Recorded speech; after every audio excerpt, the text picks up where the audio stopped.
সালের ৮ই জুন সোনামুড়া মহকুমার দুর্গাপুর গ্রামে তাঁর জন্ম হয়। ছোটবেলা থেকেই পরোপকারী ছিলেন এবং মানুষ বিপদে পড়লে তাদের পাশে গিয়ে দাঁড়াতেন। রাজনৈতিক নানা অধ্যায় তিনি দেখেছেন।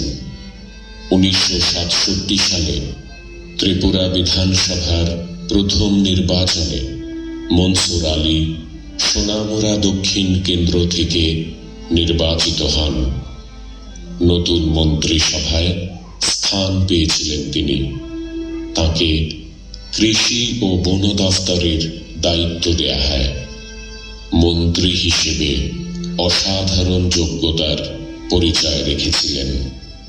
প্রথম দর্শনেই পোশাক পরিচ্ছদ ও খোলামেলা কথাবার্তা দেখে যে কারোর ভালো লাগত তাকে। বাংলাদেশের মুক্তিযুদ্ধে মনসুর আলী অসাধারণ অবদান রেখেছিলেন।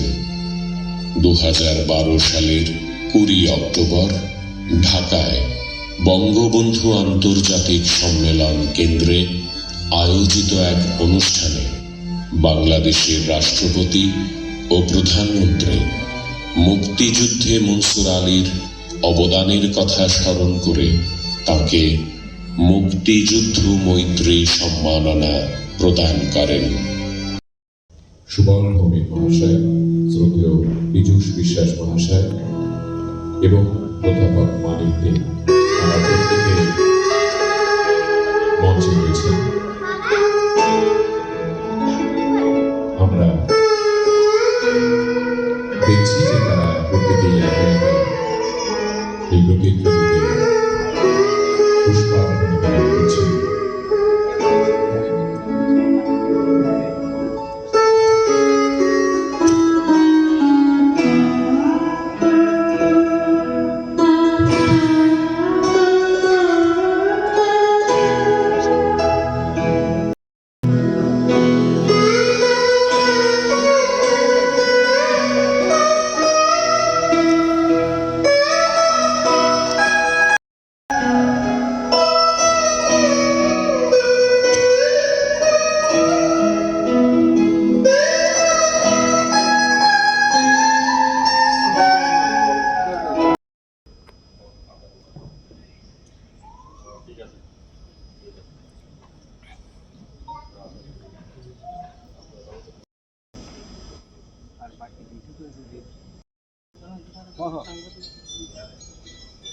কোনটা ওই যে পিছনে যে ও আচ্ছা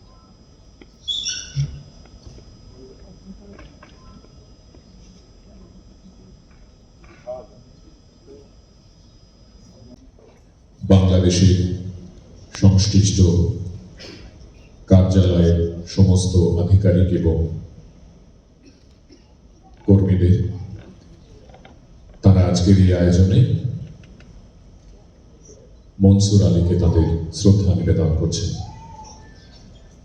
আপনারা প্রত্যেকেই জানেন বাংলাদেশের মুক্তিযুদ্ধে তাঁর সুবিশাল অবদানের জন্য সে দেশের মহামান্য রাষ্ট্রপতি এবং প্রধানমন্ত্রী স্বয়ং মৈত্রী সম্মাননায় তাকে সম্মানিত করেছিলেন।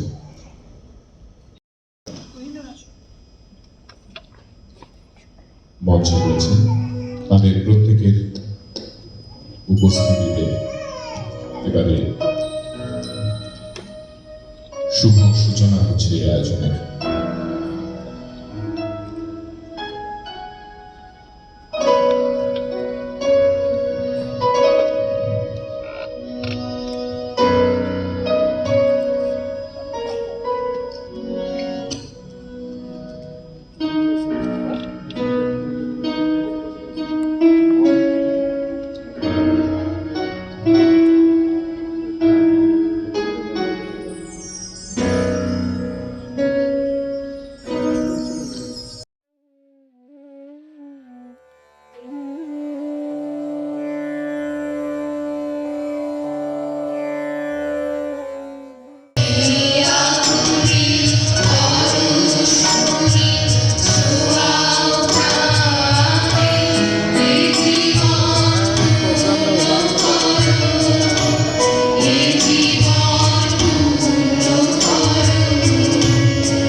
পিতা স্বর্গ পিতা ধর্ম পিতা হি পরম তপ পিতরি পিতেমপন্নে পিয়ন্তে সর্বদেবতা। অর্থাৎ পিতাই স্বর্গ পিতাই পরম তপস্যা, সন্তানের প্রতি পিতামাতার ভালোবাসা চিরকালীন। আজও আকাশপথে প্রতিনিয়ত আশীর্বাদ বর্ষিত হয় আমার উপর, আমি সেটা অনুভূতি দিয়ে উপলব্ধি করি। মা বাবার আশীর্বাদ কখনোই বোঝা যায় না, এটাকে মন দিয়ে স্পর্শ করতে হয়। আমার অনুভূতিতে আজও ওরা বেঁচে আছেন। মঞ্চে উপবিষ্ট শ্রদ্ধেয়া শ্রীমতী কল্যাণী রায়, রাজ্য বিধানসভার মুখ্য সচেতক মহোদয়া, শ্রী শ্রদ্ধেয় রতন চক্রবর্তী মাননীয় বিধায়ক, প্রাক্তন মন্ত্রী, জাস্টিস শ্রী এস.সি. দাস আমার স্বপনদা মহাশয়, চেয়ারম্যান পুলিশ অ্যাকোমোডেটরি ও মিশন ত্রিপুরা, শ্রদ্ধেয় শ্রী সুবল ভৌমিক মহাশয় প্রাক্তন বিধায়ক, শ্রদ্ধেয় শ্রী পীযূষ বিশ্বাস আমার কাকু রাজ্য মহাশয়ের বিশিষ্ট আইনজীবী, শ্রদ্ধেয় অধ্যাপক আমার স্যার মানিক দে মহাশয় বিশিষ্ট শিক্ষাবিদ। সকলকে অজস্র ধন্যবাদ, স্বাগত, অভিনন্দন আজকের এই অনুষ্ঠানে আমার পাশে এবং আমার পরিবারের পাশে থাকার জন্য। আজকে এই যে মঞ্চে আমি দাঁড়িয়ে আছি তার পাশেই রবীন্দ্র ভবন হল নাম্বার 1-এর একটা মঞ্চ আছে, যেটা রিপেয়ারিং হচ্ছে, নাহলে ওখানেই আমি যত ছোট আকারই হোক ওখানেই করতাম। কেন? কারণ অনেক আগে, তখন আমি ক্লাস 3-তে পড়ি, ফখরুদ্দিন আলম প্রাক্তন রাষ্ট্রপতির স্মরণ সভা হচ্ছিল। সেই অনুষ্ঠানে ক্লাস 3-তে পড়ি, আমি আমার বাবার সাথে সাথী ছিলাম। মঞ্চে যখন বাবা উঠে সবাইকে ওনাকে শ্রদ্ধা জানাচ্ছিল, তখন কেন জানি আমার মধ্যে একটা অনুভূতি হয়েছিল, একদিন এই মঞ্চে আমিও আমার বাবার শ্রদ্ধাঞ্জলি দেব। আমি বাবার প্রয়াণ দিবসটা নেইনি এই কারণে, কারণ আমি ভীষণভাবে আবেগতাড়িত হয়ে যাই। তাই আমি আজকে আমার মন খারাপ হবে না, আমি বাবার জন্মদিনকে বেছে নিয়েছি। জন্ম শতবর্ষের আলোকে মনসুর আলম, এই স্মরণিকায় তাকে যারা কাছ থেকে দেখেছেন, তার সঙ্গে সুনিবিড় সম্পর্ক ছিল, তারা বেশ অনেকেই লেখা দিয়েছেন, সঙ্গে কিছু পুরনো ছবি, এইসব দিয়ে আমাদের এই স্মরণিকাটি তৈরি হয়েছে। তার এবারে আনুষ্ঠানিক প্রকাশ।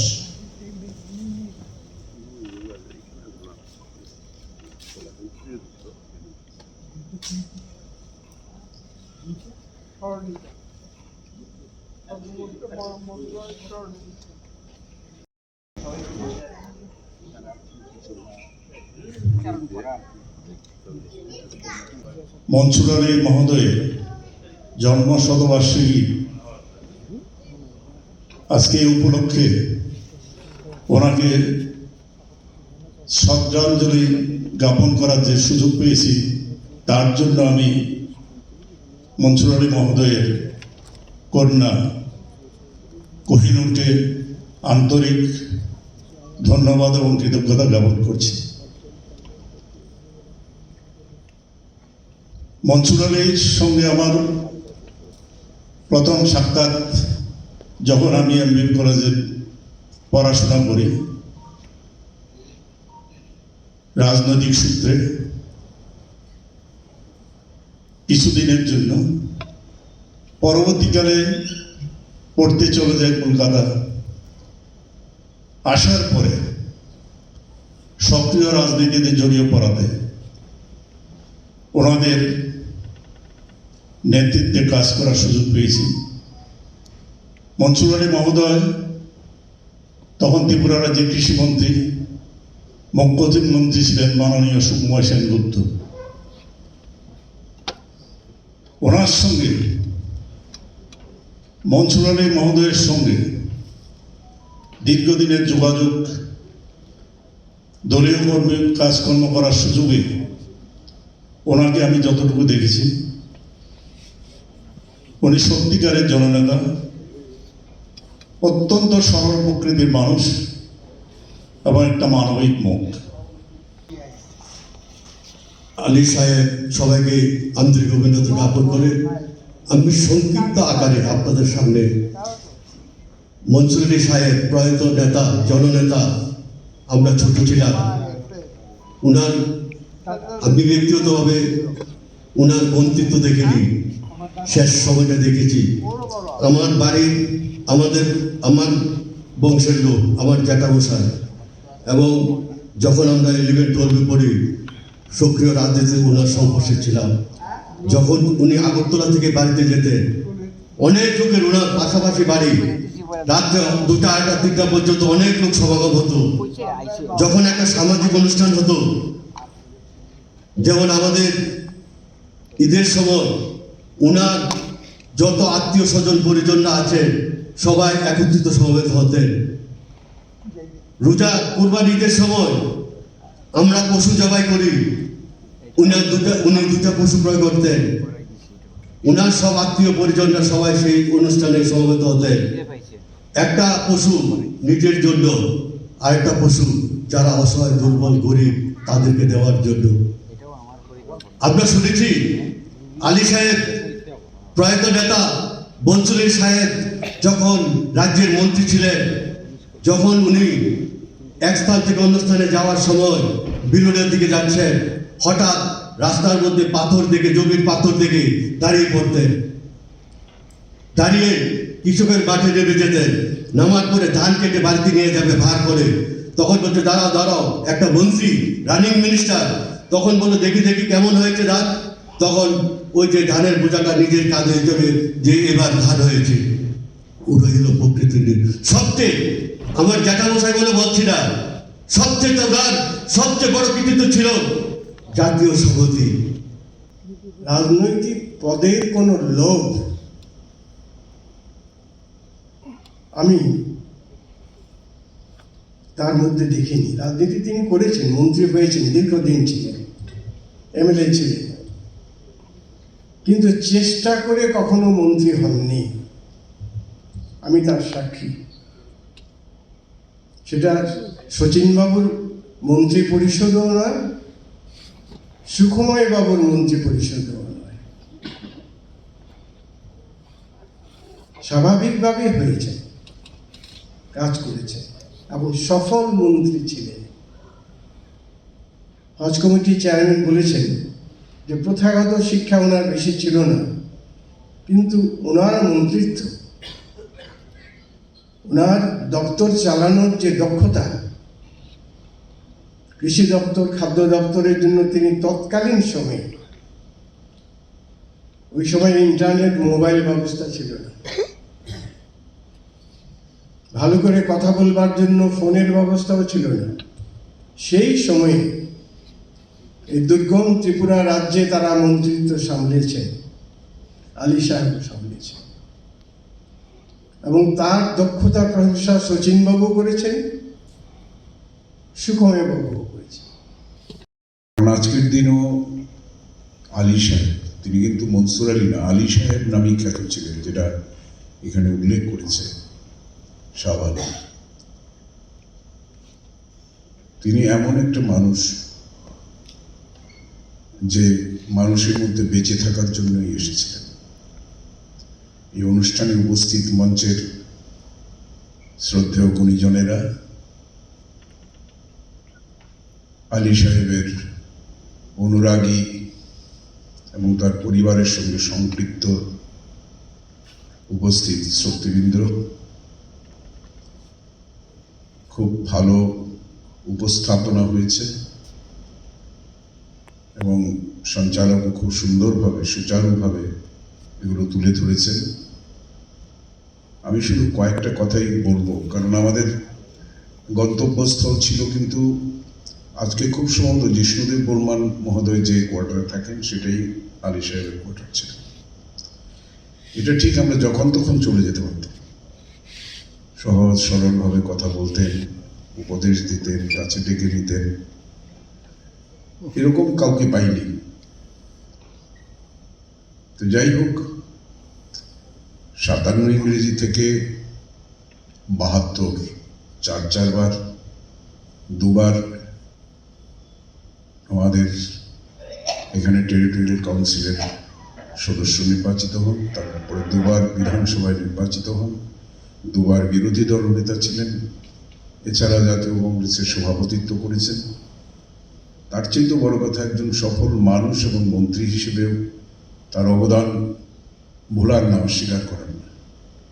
আর টোটালি এই চরিত্রটা ছিল অসাম্প্রদায়িক। যাকে শ্রদ্ধা জানানোর জন্য আমরা প্রত্যেকে সমবেত হয়েছি, তাকে নিয়ে সত্যি কথা বলার হয়তো সব ভাষা বা সাবলীলভাবে বলা অন্তত আমার পক্ষে কঠিন। তার রাজনৈতিক জীবন আমি শুনিনি, দেখিনি, শুনেছি, কিন্তু তার পরিবারের সঙ্গে আমি যুক্ত ছিলাম।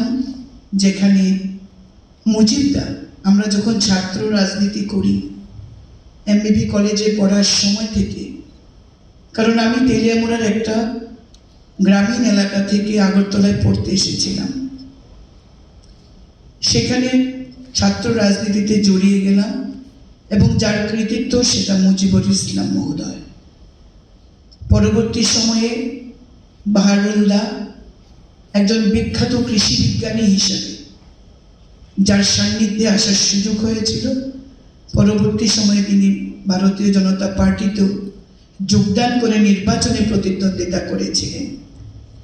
কোহিনুদ্দিন, তার সাথেও আমার বহু বছর আগে যোগাযোগ, বন্ধুত্ব, বয়সে সমান না হয়েও একটা বন্ধুত্বপূর্ণ সম্পর্ক কিভাবে রক্ষা করা যায় সেটার কোহিনুদ্দিন কিন্তু আজও বজায় রেখেছেন।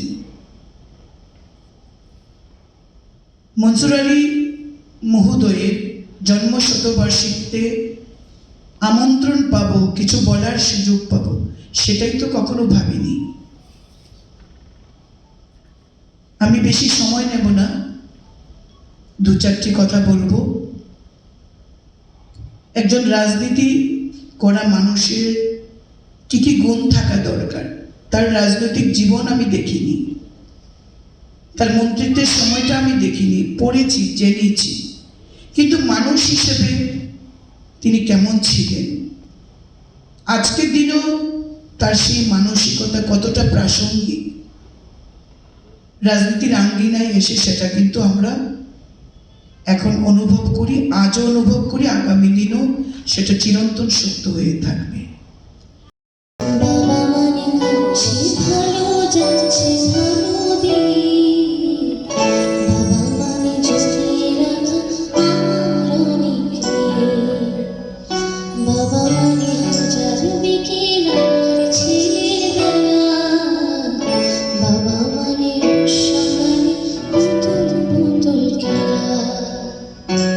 সবাই জানেন যে আলী সাহেব মানেই মনসুর আলী, এবং ওনার গুটি গুটি করে কখন 100 বছর হয়ে গেছে, যদিও বয়সে আমাদের চেয়ে অনেক বড় ছিলেন উনি, কিন্তু আমরা ওনাকে দাদা রাখতাম।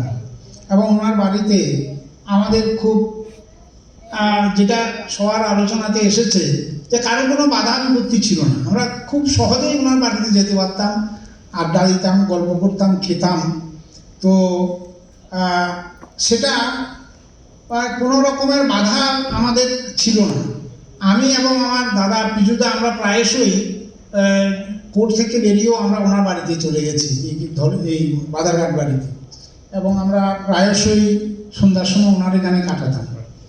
আর কয়েকটা কথা যেটা ওনার সঙ্গে খুব মনে পড়ে, সেটা হলো উনি যখন মন্ত্রী ছিলেন, কৃষিমন্ত্রী মানে কৃষিমন্ত্রী। হ্যাঁ, মুখ্যমন্ত্রীদের অনেকের শতবর্ষ পূর্তি টুর্তি থাকে, কিন্তু রাজ্যে অনেকেই মন্ত্রী হয়েছেন, খুব কম মন্ত্রীদের শতবর্ষের স্মরণ করা। যাক, ওনার সুযোগ্য কন্যা করেছেন। আমি খুব বেশি সময় তো ওনাকে আমরা পাইনি বয়সের কারণে, ওই সময়কার রাজনীতিবিদ আমরা ছিলাম না, কিন্তু ওনাদের কর্মক্ষেত্রে আমাদের একটা সংযোগ হয়েছে। আমি সোনামুড়ায় বিধায়ক হয়েছি, তো উনিও সোনামুড়া থেকেই, মহকুমা থেকেই বিধায়ক হয়েছেন, মন্ত্রী হয়েছেন। দেবেন্দ্র কিশোর চৌধুরীর মতো বিত্তশালী হতে চাননি, বা দেবেন্দ্র কিশোর চৌধুরী কখনো মনসুরালি হওয়ার চেষ্টা করেননি, অথচ দুজনে মিলেমিশে এত সুন্দর। আমি যখন কাজ করি, এখানে দীর্ঘদিন থাকি, আজকে যেমন আমাদের একটা প্রবণতা আছে, আমরা এখন বর্তমান রাজনীতি অনেকটা তো মাল্টি ন্যাশনাল কোম্পানির মতো হয়েছে। কন্ট্রাক্টে অনেক, ধরুন সকালে কল সেন্টারে করে এই খবরটা দিয়ে দেয়, ফোন করে দেয়, মানে কন্ট্যাক্ট অ্যান্ড কানেকশন। বর্তমান রাজনীতিতে কন্ট্যাক্টটা আছে সবারই, সব পলিটিক্যাল পার্টির কল সেন্টার আছে, আমরা একটা করে ফোন পাই, কানেকশনটা যেন হারিয়ে যাচ্ছে। তখনকার রাজনীতিতে একটা কানেকশন ছিল, যেটা খুব প্রয়োজন আমাদের সমাজের রাজনীতিতে। আজকে ওনাকে আমি আমার জীবনে ছোট্ট ছোট্ট ছোট্ট কথা, আমি বিরোধী দলের একদম প্রবীণ থেকে এক দুটো কথা আমার জীবনে পাতে করে নিচ্ছি। ওনার একটা ছোট্ট কথা ছিল, যখন এই মানে কংগ্রেসের, তখন আমরা কংগ্রেস করতাম, ছাত্র রাজনীতি করতাম।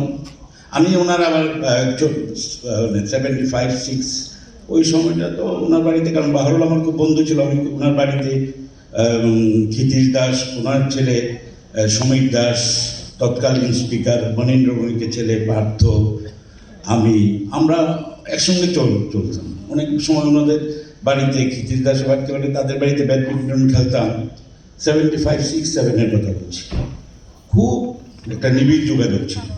ওনারা কাজ করতেন, কত শ্রদ্ধা, ওনাদের দেখতাম। আমরা খেলছি, একটুকু ও নিয়ে মাথা ব্যথা নেই, উনি ওনার কাজ করে যাচ্ছেন, আমরা ওনার কোয়ার্টারে বা পাশের কোয়ার্টারে, মন্ত্রীর কোয়ার্টারে আমরা ব্যাডমিন্টন খেলছি বা অনেক কিছু করছি। এই আয়োজনে পেয়েছি, আমরা তাদেরকে আমাদের আন্তরিক ভালোবাসা এবং শ্রদ্ধা জ্ঞাপন করছি। এই পর্বটির পরেই আশা সঙ্গীত কলাকেন্দ্রের শিল্পীরা, যারা শুরুতেই উদ্বোধনী সঙ্গীত পরিবেশন করেছেন, তারা এবার একটি সঙ্গীত পরিবেশন করবেন, এবং তারপরে এই অনুষ্ঠান মঞ্চে শ্রীমতী নূপুর বণিক, তিনি হাওয়াইন গিটারে গান বাজাবেন। এরপরে ইনশা আক্তার একটি গান পরিবেশন করবেন, তা দিয়ে আজকের এই আয়োজন শেষ হবে। অর্থাৎ পরপর 3টি সাংস্কৃতিক নিবেদন।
একইভাবে বেঁচে থাকবেন এবং তিনি আমাদের মধ্যেই ঠিক আজকের মতো করে বেঁচে থাকবেন। আপনারা যারা এই আয়োজনে সামিল হয়েছেন, আপনাদের সকলকে আন্তরিক কৃতজ্ঞতা। আলী পরিবার আপনাদের সকলের কাছে নতজানু। ধন্যবাদ।